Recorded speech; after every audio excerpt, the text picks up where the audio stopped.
Good evening, नमस्ते, आदाब, सत श्री अकाल गाइस। कैसे हैं आप सब। आज एक महामुकाबला है और महामुकाबले में आपका स्वागत है। और कल का तो कहना ही क्या, कल इंडिया पाकिस्तान का एक बहुत ही शानदार मैच होने वाला है। उससे पहले आज एशेज राइवलरी जो दो टीमों के बीच होती है, इंग्लैंड वर्सेस ऑस्ट्रेलिया, तो उस मैच की अपडेट्स लेके आए हैं बग्गा पंजाबी ब्लॉग्स में आपके सामने। तो गाइज वीडियो के अंत तक बने रहिए और जानते हैं आज के मैच का हाल।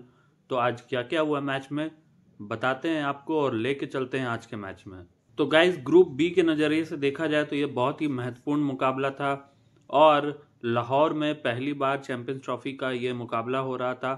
तो टॉस जीता यहाँ पर ऑस्ट्रेलिया ने और इंग्लैंड को पहले बल्लेबाजी का न्योता दिया। एक समय यह फैसला सही साबित होता हुआ नजर आ रहा था जब फिल सॉल्ट और बेन डकेट आते हैं ओपनिंग करने और फिल सॉल्ट बेन डॉर्सिस की बॉल पे एक चौका लगाते, छक्का लगाते और उसकी अगली ही बॉल पे एक बड़े ही शानदार कैच द्वारा लपके जाते हैं।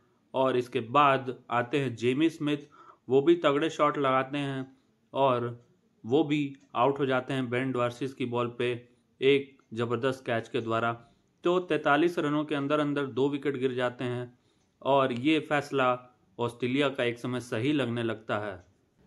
मगर इसके बाद बेन डकेट के क्या ही कहने, और जो रूट जो कि नॉर्मली आते हैं नंबर 3 पे, आ जाए नंबर 4 पे, उन्होंने खुद को डिमोट किया। और इन दोनों ने जब इंग्लैंड की पारी को आगे बढ़ाना शुरू किया, मानो पता ही नहीं चल रहा था, बीच बीच में चौके ऐसे लगा रहे थे मानो कि ये टेस्ट मैच चल रहा हो। हर एक गैप भेदने में सफल हो पा रहे थे क्योंकि स्कोर लगातार आगे बढ़ रहा था और देखते ही देखते ये रन रेट भी 6 से ऊपर का चला गया और 100 रन बहुत ही जल्दी इंग्लैंड ने अपने बोर्ड पे लगा लिए थे और दोनों बहुत ही शानदार तरीके से पारी को आगे बढ़ाए चले जा रहे थे। देखते ही देखते इंग्लैंड के 150 रन भी बोर्ड पे लग गए और इसी बीच दोनों ने अपना अर्धशतक भी पूरा कर लिया। दोनों के बीच में शानदार 150 रनों की साझेदारी होती है और इस 150 रनों की साझेदारी की बदौलत इंग्लैंड का स्कोर 200 रनों तक पहुंच जाता है। 200 रन मात्र 30 ओवर में लग जाते हैं और जैसा कि क्रिकेट विशेषज्ञों का कहना होता है कि अगले 20 ओवरों में यह स्कोर डबल होना चाहिए। तो इंग्लैंड एक तरफ से 400 रनों की ओर बढ़ती हुई दिख रही थी, मगर 30 ओवरों के बाद ही अगले ओवर में आते हैं एडम जैम्पा और वो इस साझेदारी को तोड़ देते हैं। जो रूट को जो कि 68 रनों पर खेल रहे थे उन्हें LBW करार दिया जाता है और वो रिव्यू लेते हैं, मगर बॉल लेग स्टंप को हिट कर रही होती है, इसलिए ये फैसला स्टे करता है और जो रूट आउट हो जाते हैं और ये पार्टनरशिप भी टूट जाती है। इसके बाद आते हैं हैरी ब्रुक और हैरी ब्रुक भी वो अपने फॉर्म से हमेशा जूझते हुए नजर आते हैं और आज भी वही हुआ। उन्हें भी एडम जैम्पा ने एक बहुत ही ज़बरदस्त कैच करवा दिया और एलेक्स कैरी जो कि आज कीपर के रूप में नहीं खेल रहे थे, ज़बरदस्त फील्डिंग का मुजाहरा पेश करते हुए इस चैंपियंस ट्रॉफी में लगातार बहुत ही शानदार कैचेस देखने को मिल रहे हैं। तो देखते ही देखते इंग्लैंड का चौथा विकेट भी गिर गया। इसके बाद आते हैं जॉस बटलर और बेन डकेट। तो पहले से ही लगातार वो पता नहीं क्या खा के आते हैं कि उनको एक भी एरियल शॉट मारते हुए मैंने नहीं देखा और वो एरियल शॉट का ट्राई भी करते हैं तो बॉल सीधा 6 ही जाता है। मगर उनके जो शानदार चौके हैं वो लगातार शुरू से लेकर अंत तक जारी रहे और इसी बीच उन्होंने अपना शतक भी पूरा कर लिया।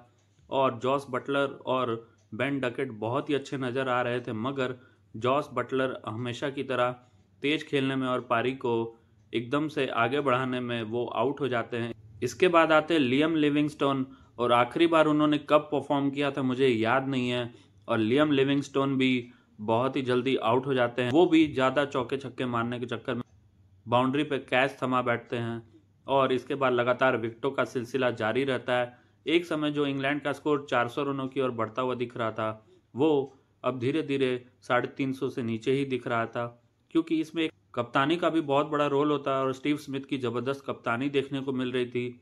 कहाँ डेथ ओवर्स में स्पेशल बॉलर बॉलिंग कराते हैं और कहाँ लाबुशान से वो बॉलिंग करवा रहे थे।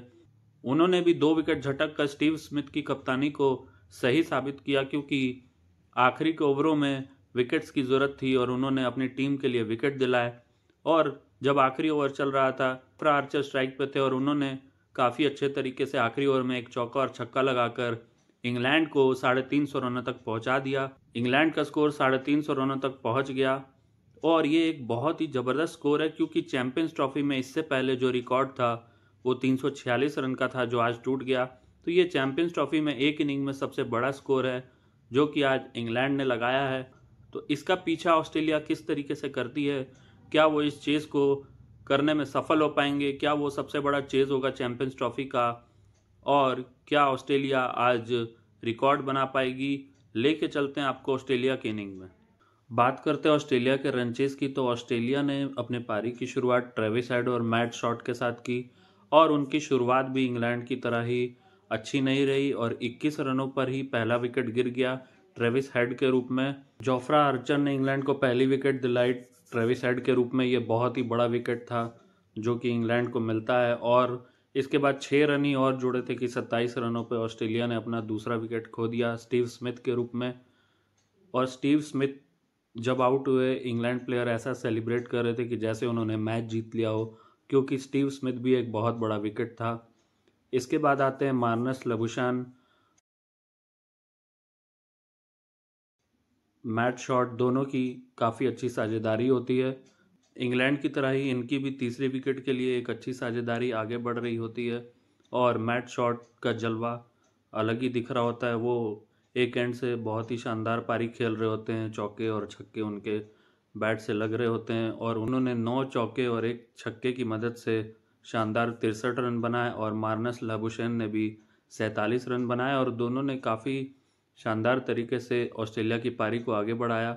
मगर तीसरा विकेट उनका मार्नस लबुशैन के रूप में गिर गया और आदिल रशीद ने मार्नस को आउट किया। 136 रनों के स्कोर पर ऑस्ट्रेलिया का चौथा विकेट गिर जाता है और मैट शॉट, जो कि बहुत ही शानदार फॉर्म में लग रहे थे, वो भी अपना विकेट गंवा बैठते हैं। और इसके बाद आते हैं दोनों विकेट कीपर बैट्समैन, एक एंड से जॉश इंग्लिश और एक एंड से एलेक्स कैरी, और मानो इन दोनों ने ना आउट होने की कसम खाई थी और दोनों एक छोर से जमे हुए थे और ऑस्ट्रेलिया की पारी को बहुत ही शानदार तरीके से आगे बढ़ा रहे थे और एकदम पहली बॉल से ही जॉश इंग्लिश सेट नज़र आ रहे थे। इसके बाद देखते ही देखते ऑस्ट्रेलिया के 200 रन बोर्ड पे लग गए। एलेक्स कैरी और जॉश इंग्लिश मानो रनों की बौछार कर रहे थे। खासकर जॉश इंग्लिश के शॉट्स तो देखने लायक थे। उन्होंने कुल 6 छक्के मारे और उन्होंने शतक पूरा किया सिर्फ और सिर्फ 77 गेंदों में।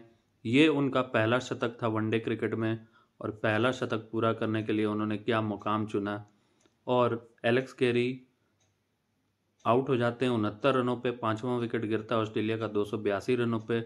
उस समय ऐसा लगता है मानो कि अब इंग्लैंड कमबैक करेगी मैच में, मगर इसके बाद आते हैं ऑस्ट्रेलिया का तूफान ग्लेन मैक्सवेल 15 गेंदों पे 32 रन बना के नाबाद रहते हैं और जॉश इंग्लिश 120 रनों पर नाबाद रहते हैं, जिसमें उनके 6 छक्के और 8 चौके रहते हैं।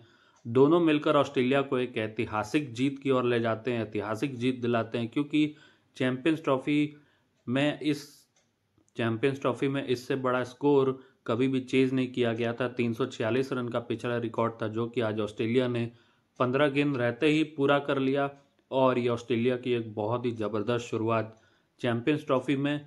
कोई भी आईसीसी इवेंट हो, ऑस्ट्रेलिया हमेशा ही बहुत शानदार खेलती है और 2009 के बाद मैं बता दूं, चैंपियंस ट्रॉफी में ऑस्ट्रेलिया एक भी मैच नहीं जीता था, मगर उनकी ये 16 सालों बाद पहली जीत है चैंपियंस ट्रॉफी में। तो आज की जीत बहुत ही शानदार और बहुत ही यादगार रही ऑस्ट्रेलिया की। तो गाइज, आपको भी पता है कि कल महामुकाबला होने वाला है इंडिया और पाकिस्तान का, तो इस मैच के लिए आप बिल्कुल हमारे चैनल पे बने रहिए और इस मैच की सारी अपडेट्स लेकर आऊँगा मैं आपके लिए। तो आज का वीडियो आपको कैसा लगा गाइज, कमेंट में ज़रूर बताएं। अगर आपके कोई सुझाव हो तो वो भी कमेंट में ज़रूर लिखें। साथ ही वीडियो को शेयर करें, लाइक करें और अपने मित्रों और रिश्तेदारों तक ज़रूर भेजें, खासकर क्रिकेट प्रेमियों तक।